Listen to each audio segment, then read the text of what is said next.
In today's video, I'm going to teach you how to translate messages on WhatsApp on iPhone or Android.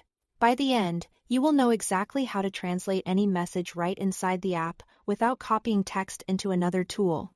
This works on both iPhone and Android. And it's quick once you know where to tap. Start by opening WhatsApp and navigating to the chat that contains the message you want to understand. Take a moment to locate the exact message bubble you want to translate. It can be any message in your one-on-one or group chats. Now, press and hold on that message. On most phones, a short tap won't do it, you need to long press.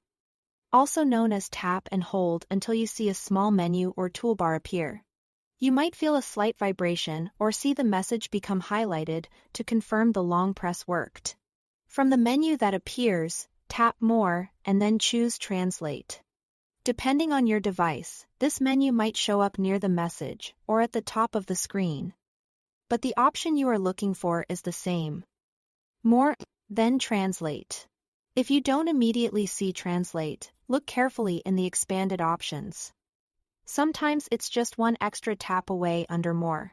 Next, select the language you want the message translated from or to. In many cases, your phone will try to detect the original language automatically.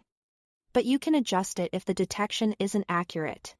Choose the target language you are most comfortable reading. This ensures the translation makes sense and matches your preferences.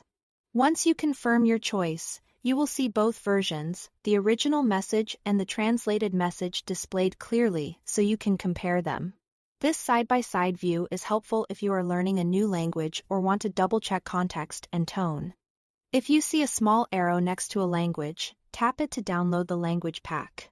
This is optional, but it enables future offline translation, which can be faster and works even when your connection is spotty. Language packs can take a little storage space, so it's best to download them when you are on Wi-Fi if you are mindful of mobile data. That's all there is to it. Thanks for watching.